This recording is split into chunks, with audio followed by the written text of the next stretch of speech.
everyone, and welcome to episode number 4, I think. It's been a while, of the Nordic Leblock podcast. It is Saturday, February 2nd, or 3rd. I'm already getting mixed up. 3rd, 2024. I am one of your hosts here on Nordic 97, joined with the Leblock James. How are we doing? We are refreshed. We're kind of tired, but we're also refreshed at the same time, so we're doing good. Coming home from a cruise, which is why you didn't see episodes for 2 weeks. Apologies for that, but yeah. Anyways, we're just gonna get straight into the stuff here because thankfully we honestly didn't miss a whole lot. There wasn't a whole lot of things that happened between the last episode and this episode, except for in this past week. There's been plenty of trades, plenty of signings, and of course the All-Star break also happened too. So we're going to start off with the trades because I think the trades are more important and way more fun to talk about than just Tate McRae. So let's get into it here. Starting off with the trade that happened on Wednesday between the Vancouver Canucks and the Calgary Flames. I'm just going to say the trade details and then we'll get into the thoughts. So the Vancouver Canucks acquired forward Elias Lindholm from the Calgary Flames in exchange for forward Andrei Kuzmenko, defenseman Hunter Brucevic, defenseman Yoni Yermo, a 2024 first-round pick, and a conditional 2024 fourth-round pick. So, Leblock, I will go to you. What are your initial thoughts on this deal? Here are my initial thoughts. Hang on. What the hell am I going to do with this now? What am I going to do with this now? Yeah, for the audio listeners, Leblock has a Kuzmenko jersey. So that is why he just said that. So I think this is one of those trades. It's like a where were you moment. I know I was at LCA when me and my buddies were talking about the trade, but it's a gamble for Vancouver. It's a very big gamble because there's no extension with Elias Lindholm, but you have a legit number 2 center now behind Pettersson. And did Vancouver give up a lot? Yeah, they did. Kuzmenko, you could say, oh, Calgary got Kuzmenko, but Kuzmenko is not the player he was last year. Kuzmenko going back to Calgary for his max salary, and they weren't really playing Kuzmenko. So him going to Calgary is probably a plus for Calgary. It's also a negative because of the salary, but it's a plus for Calgary in my opinion. It was a first Kuzmenko, and then you get a Hunter I cannot pronounce that man's name. He is an all-star defenseman for the Kitchener Rangers. He is putting, I think he has like 70 or 60 points in like 40 games in the O. He's a really good defenseman for the Kitchener Rangers, and I think he's going to be a great NHL defenseman for Calgary, so that's a big W for Calgary. And then I have Yuri Yermo, he's in Europe. I am not too familiar with his game.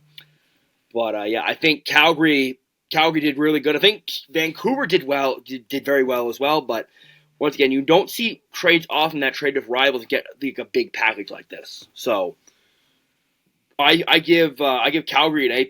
I give Vancouver I'm going to give them a B+ for this trade. Yeah, I think that it's definitely a gamble. However, when you're Vancouver and you're first in the Pacific, with that team, their goal is to go for a Stanley Cup with this roster. Now, I think this helps out a lot. It stacks their forward core. They have a really good forward core now. Lindholm's probably going to be your second line center. You're going to move Miller up to the first line to play with Pettersson, and the other guy's missing my radar. But yeah. Definitely, I think it's a good deal for Vancouver. It's a little bit of an overpay, but it shows that it's a seller's market this year. And I think with Calgary, you can say that Kuzmenko is not the player that he was last year. However, he's been scratched numerous times, and he's also just not. Tuca doesn't like him. I think in Calgary, even though it was on his no trade list, I think even Conroy messaged Kuzmenko and told him what kind of player he was going to be in Calgary, and I guess that's swifted Kuzmenko's opinion, and therefore he's now a Calgary Flame. Brucevic, I don't know a whole lot about him. I didn't talk about him in my prospect pool overviews in the summer, so he's been a really good, as from what I've heard, he's been the Adam Fox of the Ontario Hockey League, which if you're Calgary, you're either really happy about that, or you're terrified because you're going to have to trade him again. But anyways, I don't know a whole lot about Yermo. I haven't heard anything in regards to that. Probably just a B, C level prospect. He's a defensive defenseman from what I can tell. Hasn't done too much in the Finnish leagues. And then a first round pick is obviously great, and then a fourth round pick would be great too. So yeah, overall I'd probably give it the same grades. I give Calgary an A, and then I give Vancouver maybe a B-. I think both teams made up pretty well in this deal. But yeah, for sure. Definitely, I think Calgary got the win here. This trade makes it sends to the players that Vancouver, our time is now. We're not waiting anymore. We got to go for it right now. I think a lot of it is that I think they want to show Pettersson that they're willing to go all in here in Vancouver. Yes.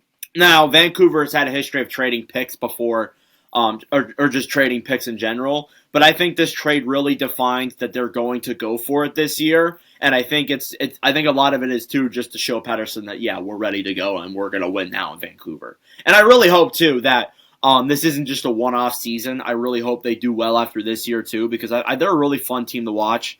And I hope it's not one of those instances where they do really well and then they're just mid. I really hope it's not that. No, Vancouver's been one of the funnest teams to watch this season. So definitely, I hope they can be dominant for this the next couple of years. But yeah, and then Lindholm's going into this saying, "Hey, I get to go play for a contender. Then either I can, if I like it here, I could stay, or I can go pick my destination." And yeah, I think it's a win-win for both sides, personally. Yeah, I agree. You want to move on now to the next trade? Yes, let's go on to the next trade. All right, cool. So the next trade happened yesterday at the time recording of this podcast, 2 days ago when this releases. But the Winnipeg Jets and the Calgary Flames, the Montreal Canadiens, made the trade here as the Jets acquired forward Sean Monahan from the Montreal Canadiens in exchange for a 2024 first-round pick and a 2027 conditional third, which will go to them if Winnipeg wins the Cup. So basically just probably a first-round pick, more or less, but not to say they won't win the Cup. Anywho, Leblock, what are your thoughts on this deal? It's a seller's market. There's not. I think in any other year, I don't think I would trade a first for Sean Monahan. But you put him on that Winnipeg team, their center core is not the cream of the crop. So Sean Monahan's going to be your second line center in Winnipeg. He has really good defensive numbers. I think those Winnipeg players he's going to play with, those numbers are just going to keep getting better. He clicks with good players. Like when him and Suzuki were playing together, it was just bam, bam, bam, bam, bam. So I have a feeling that this trade's going to work out for Winnipeg. Monahan's on his quest to play for every Canadian franchise now, and I got to applaud him for it. Yeah. So 3 out of 7. Yeah. So he's going to Ottawa in the offseason. 67's legend, but yeah, I think it's a good trade for Winnipeg. I still am uneasy about the price, but it is a seller's market this year, so I'm going to let it slide. But I think Montreal, though, made out like bandits. You got Monahan with a first, then you trade Monahan for a first. All the Habs fans say it. Went woos. I agree. Yeah. I like this deal for Winnipeg. Even though people look at it from the top and say, "Oh, it's Monahan. He's irrelevant at this point. He's injury prone." Which, yeah, that might be true, and we don't know what's going to happen when he gets there. However, Monahan's been playing some really good hockey this year, but people also got to keep in mind that the center depth for the deadline this year is very shallow. There isn't a whole lot of centers out there to go around. And I think that and I saw this a lot, I think that when Lindholm went off the market, I think that a lot of people were scrambling for Sean Monahan. There were a few teams in the mix coming up until yesterday. Even reported like 30 minutes before he got dealt. There was 2 teams that were fighting for him, but eventually the lucky team to land it was Winnipeg. And again, Montreal made out great, got 2 first-round picks essentially. I think that you could argue it's an overpay, but it's a seller's market, so I'm perfectly fine with it for Winnipeg. I think it was a really good deal overall. And then I do want to say the center market this year is very weak. Like it is one of the weakest center markets we've ever seen. The next center on the market, that's of name, is Adam Henrique from Anaheim. Probably, yeah. I will say this too. There's also been calls for Lawton in Philly. I don't know if Philly's going to do that though. I probably would put Lawton above Henrique, to be honest. Yes, but I would too. But I'm just saying, if you go to all the trade bait boards, Henrique's the next guy on the list. Yeah, I know what you mean. I feel like this deadline, we're going to see guys who you don't expect to be traded because of the weak market. Yeah, it's not very strong this year. The winger market is really good this year, The center market is not. 100%. All right, moving on. So we had a coach get fired since we last talked, and it really shouldn't surprise anyone that this coach got fired. It is Todd McLellan of the Los Angeles Kings. After a 3-7-5 January and going from a team that was essentially battling for first in the Pacific, even McLellan too was like a Jack Adams candidate, to going to a wild card team and McLellan getting fired. And as well as this too, we were heading into the season where McLellan, if the Kings lost in the first round again, he'd probably be let go. And I was thinking about it too. The funny thing is, about 30 minutes before it happened, I was thinking when I was writing down my notes for a video that I was going to post this weekend. I was like, McLellan's going to get fired sooner or later. Like it's just going to happen, and then he gets fired. So yeah, it's another one of those instances where I think a coach lost the room. I think a lot of it played there too, and I think that he was a good coach. He did well. He did good things there in Los Angeles, but I think it was just about time for him to go, to be honest. So Todd McLellan is just known for being stubborn. He was stubborn at the end of his tenure in San Jose. He was very stubborn in Edmonton. And then I think this is a moment where, like you said, he lost the room with his stubbornness. But I'm going to quote my brother, Dylan, who was a Kings fan. When I told him on, he said, quote, "Fucking finally." Yeah. The Kings have just been brutal. Like it's not how they've been losing, it's the way they've been losing games. They've blown multiple leads in these games. Like over this stretch, I think they've had four or five games in a row where they had a 2-goal lead and they blew it. Yeah. Essentially. Yeah, and he deserved to be fired. I think he was one of the coaches that were like, hey, this guy's been fired. There's been a lot of coaches let go, though, this year, I will say. Yeah. Transitioning from the Kings, there was actually a coach that got fired earlier on before this week. Yes. Lane Lambert got fired by the Islanders and Patrick Waugh taking over. What are your thoughts on that? I found out this at Target in Fort Lauderdale, and it was like, what the hell? I found it out while I was at work. I was like, oh, interesting. Because Patrick Waugh has always been linked to Ottawa, so I'm like, God damn it, Steve, you fucked up. And I think I haven't really watched much Islanders hockey since the firing, so I can't say how it's going right now. But I think it's a good move for the Islanders for sure. He was going to get back in the NHL sooner rather than later. I think in the long term it's a good move, but recently they've been struggling. And I was thinking about this too, not to go all over the place here, but the Metropolitan, man, is such a fraud division. I actually cannot fathom this. How in the name of God are the Islanders fourth? It's those overtime points. They have 12 overtime points. Oh, extra time merchants? Yes. They're just such frauds. It's actually insane. The other teams are decent. Philadelphia is kind of fallen off. But every other team's kind of decent besides Columbus. But oh my God, that division is such a fraud compared to the Atlantic. There's going to be 5 teams in the Atlantic that make it. Yeah, and I'm going to say this. And I've said this before. I don't think I've said it on here, though. I think the loser point is the dumbest thing in hockey. I think you need to go off by records now. I think you could just scrap the point system completely. You do it like the NBA does. You do it off your record. Go by freaking.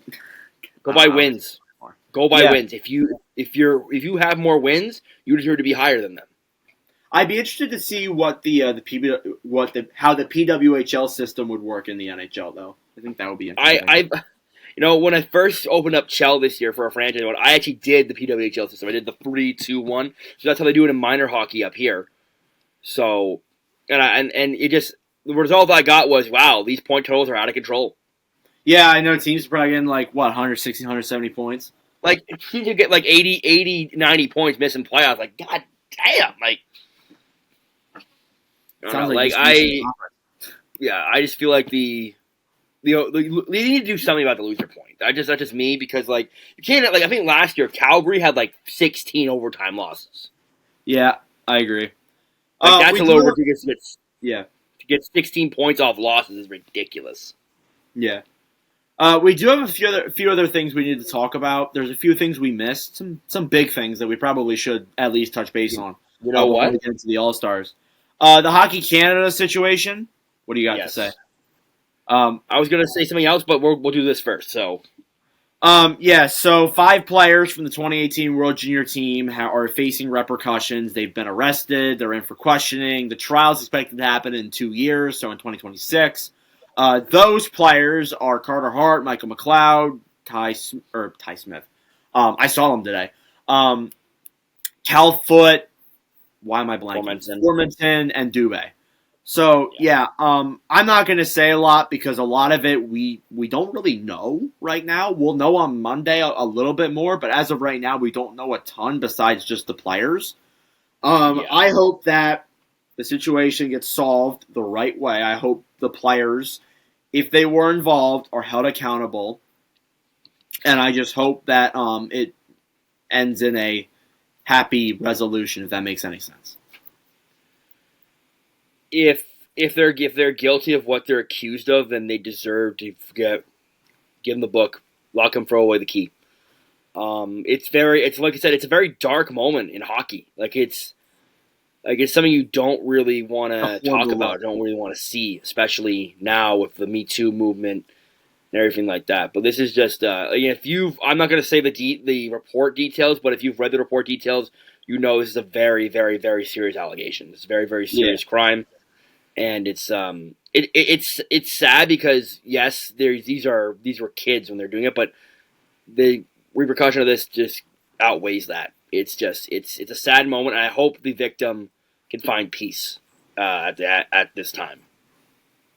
Yeah, I find it very disgusting. But I hope the victim finds peace. I don't really want to go too in depth with it because it's a very controversial topic. It's a bad look for the game too, especially. Yes. I hope that it ends, and it's not going to end for a while, which is the unfortunate. We're going to hear about this in the next 2.5 years. But it's the system. It's the way the law works sometimes. Sometimes you. And I do want to say just one more thing on this. We have I've seen this on just Instagram, X, just YouTube. People who are just still defending players after this has happened. Just respectfully, I know we get attached to players, but respectfully, you need to shut the fuck up. Now's the time to just not speak. I also think that, even if these players aren't guilty, they're probably never going to play in the NHL again. They're probably going to be, blackballed in the NHL. Let's go over to Europe. I mean, if they're not guilty, they deserve to get another shot. But if they are guilty, like I said, they have fun in jail. And that's all I'm going to say on this topic, because I think that we've covered that enough right now. Yeah. All right. Moving on now to another thing that was announced, which is probably what I want to talk about. Which is probably a PR move. The NHL may be going to Utah eventually, sooner rather than later. The owner of the Utah Jazz has submitted a formal request for the NHL to go to Salt Lake City. LeBlock, you wanted to talk about this, so what are your thoughts on it? Gary, you want to speed this shit up? I'm tired of waiting. I'm tired of waiting. I've done my part, but I think Utah is an excellent market for hockey. It's an excellent market for the game, and I'll tell you why. First of all, it's cold. There's mountains, and minor hockey has thrived there. Minor hockey has thrived in Utah. I think it's a great spot for Utah. But I also want to say this: I think 32 teams is enough teams. But if they want to go to 36, I'm not the league, but I just feel like I don't know. I feel like they can. It's going to be hard to build 36 competitive teams. Yes, and I think if they do that, you need to expand the playoff format at least. I feel like they will. I feel like if they go to 36, I feel like they will. This is a whole massive conversation, but I feel like they probably would expand the playoff format. If they were to expand to 36, they'd probably do something. I don't know if they add more games, but they probably would do something like a wild card round. They probably do what the NBA does, where they have the play-in tournament. Yes. Something But like yeah, that. going back to Utah, I think Utah is an excellent market, and I really do think it could be successful. And you have natural rivalries with Arizona and Vegas. It's all in that and Colorado actually. They're all in that four corner area. So that could be like a huge, like that could be like an outdoor game series, like the Four Corner Challenge or some shit like that. There we go. We're just making ideas for the NHL. Great marketing. But also other names came up in expansion too. We heard about Atlanta. We heard about Cincinnati, which is a new name. It's that new. Then we heard about Kansas City, and you always hear about Quebec. I feel like Quebec would be better with like an AHL team. I think me and you talk about this. It's like just give them an AHL. Like we need to have like a compromise. Like because like with the NHL, I feel like there is somewhat of a market there, but I feel like a lot of the time it's just going to be like away fans, more or less. It's Canadian. It's not easy to get to Quebec City from the American markets. That's the one thing, because you have to go to Montreal. Like there's no flights to Quebec City from an American airport. I'm pretty sure. Pretty sure they only have a regional airport, and their only way to get there is by you can drive from New York State up. You can drive from Vermont. You can fly to Montreal and take the train. It's there's now I know we're hockey podcast. Now I'm just talking about like my travel routes, but Leblock travel. But I don't know. It's not easy to get even to as someone who their platform is based off of a Quebec like name, like Nordic 97, Quebec Nordiques, I don't even think it's really a good idea. Would I love to see it? Absolutely, but it's not a good idea. Yeah, I always say I would love to see it happen, but realistically, it's never going to happen. Yeah, I think an AHL team would be fine. I would for that team. NHL loves to expand to markets that are untapped. You look at Quebec City, that Quebec market has been tapped, it's been drained. Unless if it's Atlanta. Yes. Montreal is right there. Montreal makes the league a lot of money. And do you think they want to split up that money with Quebec City? I don't really think they do. You look at a market like Atlanta where there's no teams near Atlanta other than you have, I think the closest team would be Tampa or Nashville. Probably. Then you look at a place like Cincinnati where Cincinnati, okay, it says Cincinnati, Ohio. It's like Windsor, bordering Detroit. It's like right next to Kentucky. That would be the base. Essentially, yeah. Yeah, and then I've seen a lot of Columbus networks speak out against that, though. It would make a good rivalry, though. Columbus-Cincinnati would be a good rivalry. People say that, or they're saying that it would kill the Columbus market. It would kill it because Columbus is a college town. It's not a city center town. Columbus is also not very good. You look at Cleveland. Cleveland's like that's a metro center. That's a sports town. Columbus is known for the Ohio State University, and that's basically about it. They're known for being a they're a business center and a college town. While Cincinnati is a blue-collar working town that has sports teams that have been successful more recently than past. But it would, you could say it would kill Columbus's base, but it would split. Like it's hard to say right now, but I feel like it would help hockey a little bit. Yeah, I think it would help grow the game in Southeast Ohio for sure. And then I have always liked the idea of Kansas City getting a hockey team. They have an arena ready for them to play in. I think it's called the Sprint Center. Yeah. It's like 6 hours from St. Louis. He creates a rivalry with that, a Battle of Missouri. And I think Kansas City and Utah would be like my top two right now. And I'm in Houston. I'm still not sold on Houston, but those two are my top two because I feel like those two places when they're sports teams, the Jazz, the Royals, and the Chiefs, they're diehard fans. Diehards. And I feel like they would actually support it. What are the Jazz in? Am I losing my... Utah. Oh, okay. I'm... Sorry. Anyways. Yeah, I think that'd be a good idea. You have any more thoughts on expansion? I feel like the league has to take a look around and just really think this through. They would also be the first team out of all the pro leagues to go beyond 32. Yeah, because the NFL is 32. I think it'd be very interesting. The NFL might actually do it before hockey, though. I heard they were looking at somewhere. There's a little bit of talk about NFL expansion, but it's all off topic. But the NFL does expand. They have to do 8 teams. They can't just do one team. They got to do 8 teams because it would really fuck up the divisions. But that's all I'm going to say about that. Yeah. Anyways, we're going to move into more recent news. Before we get into the Olympic stuff, because I know that's very exciting to talk about. Let's talk about the All-Stars. First off, who cares? Second, Tate McRae's hot, and that's it. That's pretty much it. I don't give a shit about anything else. I'll be honest. I've seen on Twitter Toronto fans. Oh, it's the best all year. I did watch the Saturday night. I'll be honest. That shit's Matthews getting MVP is definitely rigged because it's the home team. And I will say this. And here's the thing. Look, I'm wearing a Senators shirt right now. DeBrincat deserved that shit. Let's be real. DeBrincat, I followed along. I didn't watch it, but DeBrincat deserved that shit. Come on. Yeah, I 100% agree. And people need to stop acting like the All-Star game is this festival. The NHL has the worst All-Star game out of any of the major professional sports. I haven't watched the All-Star game since 2019. Ever since they went to this 4-team nonsense, I just was disinterested. And I don't like it. I don't like it. I only care about who gets picked for the All-Star game. That's it. Pretty much. Yeah, pretty much. I will watch it. I'll be honest, us as fans, we get so mad about who gets picked for the All-Star game. And then but we will not watch the All-Star game. We will not.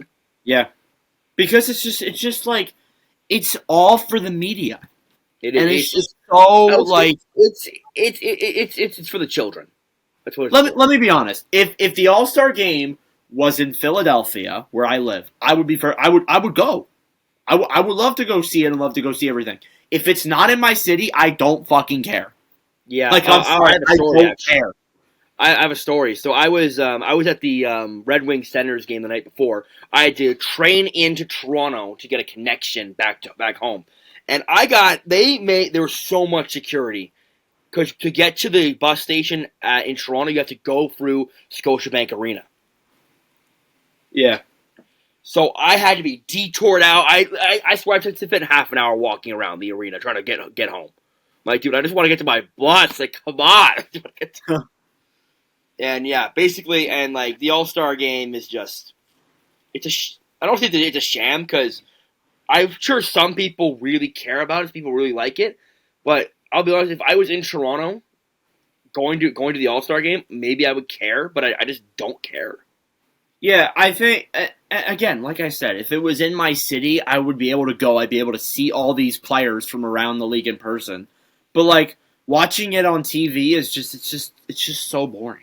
And I usually only watch, me and my brother used to only watch Saturday night and then not watch the game. Saturday night, or what do they do, Friday night now, it's so bad. The skills comp, I can't. I can't anymore. The skills comp used to be the best thing about it, and they killed it. Hey, remember when every player had to participate in the skills? No, let's only do 12. Only do 12, and let's have 4 of them be from the Leafs. Well, yeah. I will say this about that. I will defend the Leafs on this. That was because it's in Toronto. Yeah, I know, and I get that, but still, some people watch the skills to see their favorite player or from their team play. It is crazy how some of the teams weren't represented. Now, Chicago I get because it's Bedard, and then there's not a whole lot of others. But it's just Bedard was there. Someone. He was there. I don't know. I didn't watch, but he was there. You have no idea how thankful, though, when I found out they weren't doing an All-Star next year. I was awesome. You know what I would love? If they just scrapped the game, scrapped the comp, and just picked All-Stars. I'd be fine with that. Like Midway All-Stars? Yeah, I would be fine with that. I would like if they did the All-Star game. I would never watch the All-Stars. If they did the All-Star game near the end of the year, I think then the NFL where they took a week off and then between the conference finals and the Stanley Cup. Yeah, finals. no, imagine that. Let's stop the playoffs and let's go to the All-Star game. I would hate that so much. You have no idea. No, like imagine this. Like, okay, so you take the players who are all stars, except for the two teams in the finals, and then they just have. And I think the All-Star game would be much better if everybody was just piss drunk. I'm not gonna lie. Like, just give during the draft, give everybody like a 40, and the draft team got to finish the 40. Oh my god. Yeah. No, but on a serious note, yes, the All-Star game needs work. We say this every year. Like last year's All-Star game, the only good thing about last year is the jerseys were fire. The only good thing about this year is probably Tate McRae. That's about it. That's about it, yeah. She had a good performance. Cole Sillinger, you fumbled the bag. Anywho, moving on into the next topic. I was going to say, Cole Sillinger, how do you sleep at night? It's funny because I've seen so many memes on the memes are crazy. Like, I already know because if I was Sillinger, I'd be like, I would just delete Twitter. I would delete Instagram. I'd be like, and the thing is, there was a tweet or like an Instagram comment where he comments like, "Oh, it's all false," and like, you keep telling yourself, bud. Jump starting her career. Anyways, so in replacement of the All-Star game for 2025, the NHL is doing a 4 nations face-off tournament to replace the All-Stars, which will include USA, Canada, Sweden, and Finland. There isn't a whole lot of information on this. I'm sure there will be soon, but oh, wait, never mind. There's information right here. It will take place from February 12th to February 20th. It will host Montreal will host and Boston will host. Sorry. English is hard. There will be 7 games total, 23-man rosters, must be on NHL contracts, 3-game round robin, and then the 2 teams will advance to a winner-take-all. Not sure what the prize is, probably just a trophy and probably $1 million, because why not? LeBlock, what are your thoughts on this? I think it's a good idea, but the four is kind of... Yeah, I say it's a good idea, but like only having the 4 is kind of stupid. Like, here's what I was thinking, and there was a few things that I was thinking about. I think it'd be a cool idea if they did these 4 nations at the top, but then they also had like lower level nations competing. So if they did this, let's say every single year, like basically you would compete, and then the lowest team that was in this nation would get relegated, and then the team that won the lower level got bumped up. So let's say Finland gets relegated and Germany moves up. That'd be kind of cool. I still think it's a little bit weird, but it would be cool. But I don't think the NHL is smart enough to handle that kind of thing. Yeah, that's true. That is a lot of work. I feel like they should it really excludes guys who are from the not so hockey nations of hockey, like Germany, Czech Republic, Slovakia, Slovenia. Even like I know Russia's like it's a taboo right now, but even Russia. Yeah. Switzerland. So, I feel like they should have done a kind of like the World Cup of hockey where they had like Canada, U.S., Finland, Sweden. Then they have like a team North America, and they have like a team Europe. I think that'd be a cool idea. Yeah, or at least think that would be better, to be honest. Yeah, I think it would be better, and I think the NHL I think the NHL sometimes has good ideas. They just don't know how to execute them properly, and this is one of those ideas. It's kind of funny sometimes to think about that. But the better news, and I feel like the reason why they did this was to preview 2026, because the Olympics are coming back. They're letting the NHL go back to the Olympics in 2026 and 2030. I'm assuming that following that, they're going to let them go to future Olympics. But the 2026 will be in Torino, Italy, and then the 2030 will be in Nice, France. So Nice. Or Nice. Well, nice. Who cares? But anyways, great news.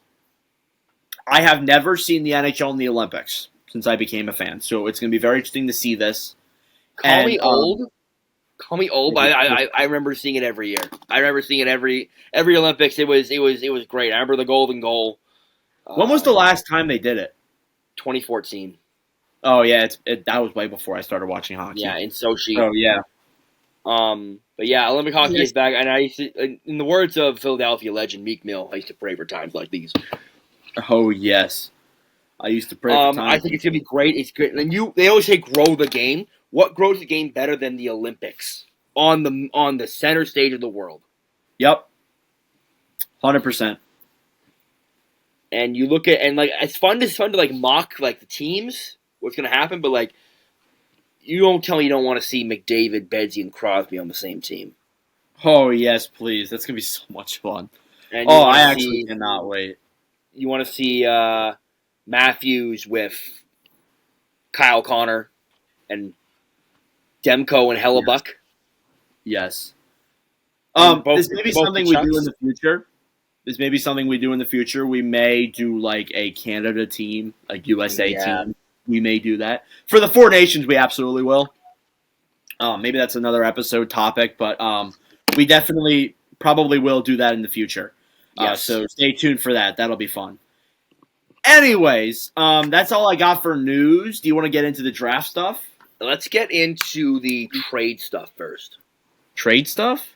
Oh, trade deadline. You're right. Preview. So yeah, what we're gonna do is we're gonna do each division. We're going with the Atlantic for this one. If you missed 2 weeks ago, we did the Pacific. I think we're doing the Atlantic this episode. Yeah, we're doing the Atlantic because the Atlantic is it's my favorite division.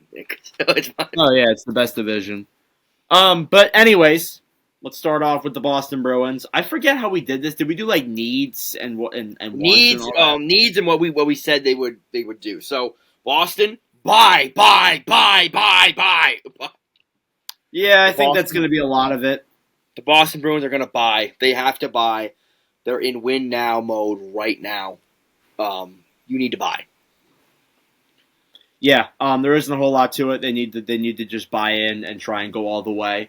I think that I don't know if there's a whole lot that they're going to really want. There's not a whole lot they're really going to give up either, besides probably their first round pick in 2025. They don't have it. They don't have that pick. Oh wait, do they? They don't. They don't. What pick do they have then? 2026. Oh yeah, 26. The Red Wings have a 2025 pick. That's right. You're right. So yeah, 26. That's essentially what I'm going to see. But haven't heard. Boston hasn't been in the rumor mill that much though. I haven't. They're in the rumor mill for Lindholm, but like I said, that's about it. Boston doesn't really can't. Boston. Sorry, the dogs are barking. My bad. Boston doesn't have a lot of assets to give up. Yeah, that's the biggest thing. That's what's going to affect them this year. That's why I don't think they're going to do a whole lot, even though they are probably going to buy. Yeah, like the guys that look on this, like their only trade bait is like guys who are like young, and the guys that are young are looking at guys like maybe an Oscar Steen, Jacob Lauko. But you don't want to give those guys up. You don't want to give the younger players like up. For Boston, they're in a little bit of a pickle. Your only prospect you have really is like Beecher and Lysell. That's about it. And if you want, and I don't think Boston might look at this and say, "Hey, the center market's pretty weak. We don't really need any wingers." I think 50-50 we'll get a winger, but like we don't need any major wingers. We can go after like lower level guys. Yeah. So, I don't know. Anywho, moving on to Buffalo. Buffalo probably just selling, but Buffalo sells. Yeah, more or less. They're in a strange situation. They don't have a whole lot to give up. Casey Middlestat is a name that I've seen. I've seen that name out there too, and I would love a Casey Middlestat on my team. It's unfortunate, but he's probably going to be the guy that gets moved. Victor Olofsson's a name I've seen out there as well. He has 1 year left on his. He's UFA after this year. He's a guy who's definitely could get moved. You look at guys like maybe they move out a guy like. No, that's about it. I think that's all he'll give up. Yeah, there isn't a whole lot there. Yeah, maybe you trade out a Ukko-Pekka Lakonen, but I doubt that. Who knows? Yeah, Buffalo's in a weird spot. To be honest with you, Buffalo's just in a. I don't want to say they're in a bad spot. They're just in a road bump. They're in a roadblock. It's kind of like where Ottawa is, where like they both had expectations. They just got hey, you got to go around, take a little detour. I'd say so. Detroit. Detroit. I feel Detroit conservative buy. I feel like here's the thing, Detroit. I feel like either it depends on. I think Stevie Eisman's going to do this like right before the deadline, like a week before. They're Depends on either how the going. month goes. They could. I don't think they sell. I think they're not going to sell. They're in a playoff spot right now. They don't sell. Either they stand pat or they conservatively buy. I feel like standing pat might be a better option, in my opinion. Yeah, because I feel like, well, first off, they're going to try and re-sign Kane. They're not going to move Kane. That would make zero sense to even sign him if you're just going to move him. So I definitely think that he's probably going to stay. I can't think of any other guys they could really move. So like, I'm probably just going to say they stand pat. They haven't been really interested in that many other players either. I've heard for Toronto out there. That's really about it though. And Hanifin and Chychrun, I've heard too. But I doubt we'll get into Chychrun. We'll get into Chychrun. But yeah, I haven't heard a lot from Detroit. I really enjoyed them this year, though. They're a very fun team to watch. So I definitely hope that. I actually do hope they make the playoffs. But for sure, they're going to be probably staying pat. The only way they sell is if they go on a massive losing streak this month. Yeah, they have to just fall off. Yeah. And I don't see them falling off. I think Detroit's a good team. They have they have a big point lead though on some of the other teams, so that's why I think not just in the Atlantic, but in the Metro too. Yes, so I think like Detroit's team, I like their team, but it's not perfect. They could use some upgrades, especially on the wing and on the defense. But I don't think they should be. I think they shouldn't be in a rush. Detroit, unlike the two previous teams you mentioned. Detroit has assets. They have a lot of assets. They do. So if they want to buy, they could go for it. But I don't think now is the time to go for it. Yeah, I don't think this year's the year to do that necessarily. I feel like they just direction they're moving in. They go stand pat and if they make playoffs, it's kind of like, hey, we're happy to be here, kind of thing. Yeah, more or less. Florida. I think Florida buy. Florida buy, but they don't have any assets. Yeah, they don't have a lot of assets. So that's the biggest thing. They're kind of similar to Boston in that area. Yeah, Florida doesn't have a first-round pick till 2026, and that pick is also conditional. So they have, it's actually Montreal's pick. It is. Ironically, that's the next team. So but yeah, Florida. I think Florida wants to make cap space for Reinhardt. Yes, I feel like they're going to move some guys out until later on in the season. Later on in the off season. Yeah, I don't see them trading anybody out though. I think their team they'll try and get some low end guys maybe, but I don't see them going for a big fish. I agree. Yeah. Montreal, I think sells. I think we've already seen a lot of that. We saw Monahan go this week. I think Montreal is in a sell. You see the market, Montreal's like, hey, I like that. So I think their phones are going to be ringing a lot. Yes. Went woos. Guys like Primo, Allen, Matheson even, Josh Anderson. Tanner Pearson could be a name as well. Pearson, you could see guys like maybe Jesse Alonen gets dealt as well. Yeah, Montreal has some interesting names. But I think that Mike Matheson's name's out there too, though. Yeah, I will say this with Montreal. There's been some good progress this year in the rebuild, but you want to get some more assets. Montreal's, I've watched a lot. I watch a lot of Montreal games. They're a fun team to watch.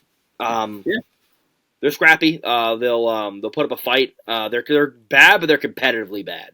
There's a lot of no-name guys on the roster that actually work really well together, and the games are actually pretty entertaining, which is something we couldn't say last year for the majority of last year's games.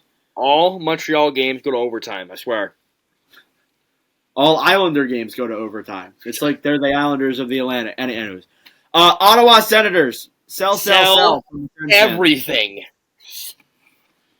I'm going to just sit back and let Leblock go. All I'm going to say is they sell Chychrun, Tarasenko, Kubalik, all just get them all out. I feel like, and I think I've told you this multiple times, Tarasenko, gone. Kubalik, gone. I think Chychrun is a maybe. It's not a 100%. If the red offer comes along. I think that's what's been said. If they get an offer they can't refuse, I think he's gone.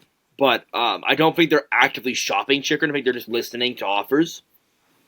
Yeah. But, Kubalik gone. Tarasenko, gone. Brandstrom might be gone too. Yeah, that was talked about. Yes. Ottawa is going to sell, and I think they're going to have to be.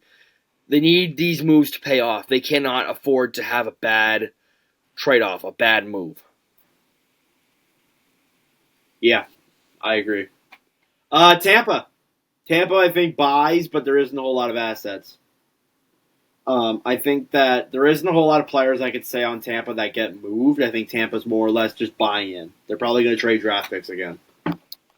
Tampa doesn't really have any draft picks, I don't think. Yeah, so once again, you're looking at low end guys. Cause I think Tampa's also Tampa has no cap space. Yeah, so I think it wouldn't surprise me if Tampa stays pat or they make a move where it involves a big player. But obviously, we'll find out. Once again, Tampa has no first round. Connected to Sean Walker, but that's going to cost you a first round pick there, Mr. Tampa. Yes. And they have no first round pick till 2026. Yes, indeed. So no Sean Walker for you. I'm gonna be honest. If the Jets can, if the Habs can get a first for Monahan, the Flyers can get a first for Walker. Oh, absolutely. Just saying. But anyways, Toronto, last team. Bye. Yeah, bye. Toronto buys in. They get Rasmus Ristolainen from Philadelphia, and everything's good. No. It's gonna be Boone Jenner. Boone Jenner. Stefan Noason. How about that? Barabano. Toronto. Here's the thing about Toronto. Like, if Dubas was still there, I'd say they're going for it. They're going for it. Living in Calgary didn't do anything. Like, he would not buy at all. I think it could be maybe Toronto media pressures him to do something. Probably. Really sure. That's me talking out my ass. I have no idea. I mean, I feel like True Living has something to prove. He has assets to give away. Toronto has to buy. I think they go out and I think they try and buy a goalie. And I look at a guy, and I hate to freaking say it because I don't want it to happen. You look at a guy like Yushi Saros. I think they're going to consider it. Mm-hmm. I agree. Yeah, that concludes our deadline talk. We'll get into the Metro next episode. I think we did the Pacific the episode before. Yes, I think we'll do the Central. We'll flip a coin. We'll see. Yeah, 2 divisions. We'll find out. Yeah, all right. Anyways, our last topic here, I thought it'd be a little bit fun. We're gonna do a joint draft. So basically, what that means is me and LeBlock are gonna draft together. So I'm gonna go at number 10. LeBlock's gonna go at number 9, and so on and so forth. I'm just going to share my screen. For the audio listeners, we will say the teams, but the video listeners, you'll be able to see this. Can you see my screen? I can. So I already did I didn't do these picks. I just did the where the teams pick before we started this. And out of all teams, Arizona. Yes, sir. One of the goddamn lottery. So after that, we're gonna have Evan pick first. Are we going from 1 to 10 or 10 to 1? We're gonna go 1 to 10. So you're gonna pick. Yeah, that makes sense. Yes. Number 1, I think it's pretty obvious. We'll go with Macklin Celebrini. He's been tearing up this year in BU. I think he's the undisputed first overall pick. I don't think there's a whole lot else to say. I think he's just the right guy. Yeah, I think that's weird, and I think that's perfect actually because I think Celebrini, he's the consensus. Yeah, more or less. There's always a consensus, unless if it's 2022. Now, if I am the Chicago Blackhawks, who do I want with? I look at this as who do you want with Bedard? And I think there's one guy I really want with Bedard. And he's actually on the board right now for Chicago right there. I'm going to take Ivan Demidov. I feel like he is the best partner for Bedard. He's tearing it up right now in Russia. Like, he is tearing it up against grown men. Yeah. And, like, you see those stats, 45 points, 23 games. Overseas, that's pretty incredible. Do I think Demidov will drop because of politics? Maybe, but I just feel like this is the best place for him to go. I agree. Number 3, going to the San Jose Sharks. I'm going with Artyom Levshunov, the first defenseman. Now, I will say, when you look at a lot of these picks, there is a lot of defensemen. It's really a defensive draft class. So Levshunov going to San Jose, really wanting to stack up that blue line, make him the next Erik Karlsson. Not in San Jose, but the next Karlsson in Ottawa. But yeah, you want him to be a really solid player. 26 points in 27 games played. Has been great in the NCAA. Has had a really strange path. Born in Russia, goes to the United States Hockey League, and then goes to college. Interesting path, but regardless, Levshunov at 3 to San Jose. Let's get a fact check you there. He's actually from Belarus. Oh, my bad. Not from Russia, Belarus. I should know that because I made a video on him a few days ago. Yeah, I love Artem Levshunov. I'm wearing the hat because of Artem Levshunov. I got a Michigan State Spartans hat on for the auto listeners. Yeah, I feel like he's having a great year over in East Lansing at MSU. So he's in my board. He's my number 1 defenseman in the draft. So yeah, I have nothing but praise for Artem Levshunov. So yeah, Anaheim. It sucks because I was actually going to take Levshunov for Anaheim. I thought you were going to go with a forward for San Jose.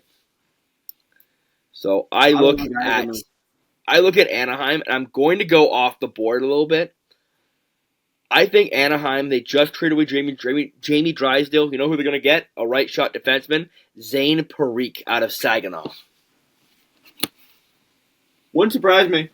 I think I've talked about Parikh. He's a really solid offensive player. Let me read off my numbers here real quick. Elite offensive sense. He's really aggressive as a defenseman overall, so wouldn't be a bad pick there for Anaheim. And that's me drafting off position. Obviously, I don't think Parikh would go that high, but I think him and Anaheim makes too much sense. Yeah, I agree. Columbus. I think this is when Cole Yzerman goes. Yzerman is in the draft a lot. Great player, horrible skating. That's the biggest thing. He's a great player, has just not had the best skating skills, and that's what's really going to make him drop overall. 55 points in 33 games played, though, is great, but still, the skating is making a lot of people concerned about him. He also has an attitude problem, I've been told. A lot of teams, players do drop when they have bad attitudes, and you've seen it. Cole Caulfield coming out of the draft, who was told he had a not-so-great attitude. That's why he fell, and it was his size. And Cole Caulfield reminds you a little bit of Yzerman, but if Cole Caulfield grew to full size. True. He's one-dimensional. His skating, it needs work. I see why he's dropping. I think Columbus is the spot he goes, though. Don't think he drops past Columbus. Yeah, I think Columbus is 100% going to take him. Number 6, Ottawa. Go LeBlanc. Now, if I was the Ottawa Senators, I would be drafting a right shot defenseman. Since both of my choices are off the board, basically, I'm going to go with the best player available, and that is Caden Lindstrom out of Medicine Hat. Yeah, Lindstrom. I had him as high as 3 on my list. I think he's a very underrated guy. Has done well with Medicine Hat. Has a lot of potential. And if I was Ottawa, even Sam Dickinson is an option here too. Same with Anton Cilia. But I feel like if you're Ottawa and both the guys you want are off the board, you got to go best player available. And I think Caden Lindstrom is the best player available right now. Yeah, I agree.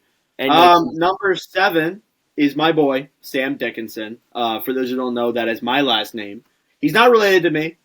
He might be. Let's take the blood test. But yeah, I think Dickinson would do great for Minnesota. Very stacked defensive core there once you get Dickinson in there. So, and the funny thing is the one year where a guy with my last name, both my teams are decent. Now, I'm saying that when Arizona's number 1 on this list. But unless if Arizona keeps falling off, they're not going to be high enough to pick Dickinson. So, yeah, I think Dickinson to the Wild is a sleeper pick, good move. That's a sneaky pick at 7, and I love every minute of it. Stacked blue line. That's all I'm going to say. Stacked defense. Number 8. Montreal. Now, I'm going to say this with the biggest irony in my voice. Last year was a stacked forward draft. Who did the Habs pick? Defenseman, David Reinbacher. So, in a stacked defensive draft, who are the Habs going to take? Defenseman. By the way, for those who weren't there, Me and LeBlock experienced one of the greatest moments in hockey TikTok history, where the Habs picked David Reinbacher after Sharpie 74 said that multiple times that, oh yeah, the Habs are taking Michkov. The Habs are going to pick a forward. They're going to take Michkov. And we were, it's so funny. It's so funny looking back on it. It's my favorite moment ever. Because we both said to him, we're like, yeah, your team's probably going to pick. You're taking David Reinbacher. Or Reinbacher. And he's like, oh, no, we're not. You're stupid. They're going to take Michkov. And then we hear it, and his reaction is golden. It's just, if you guys haven't seen it, he's on his TikTok page. He's got to pin that video. Oh, it's awesome. Yeah. But anyways, number 8. So in a draft full of stacked defensemen, I think the Habs go with a forward, and I'm going to take Berkeley Cadden of Spokane. That's the next best forward on the board. I don't disagree with that. I think that'd be a good pick for the Habs. I think a forward would be smart, too. It's smarter than a defenseman for the Habs. Yeah, and some offense. You look at what Montreal's done. I think Cadden fits their fit. At his potential, he can fit their play style of Marty St. Louis very, very well. So I do like Cadden. He's a 5'11" from Spokane. He's got 75 points in 45 games. He's a big goal scorer, and he's a playmaker, too. So I really do like that pick for Montreal. Yeah.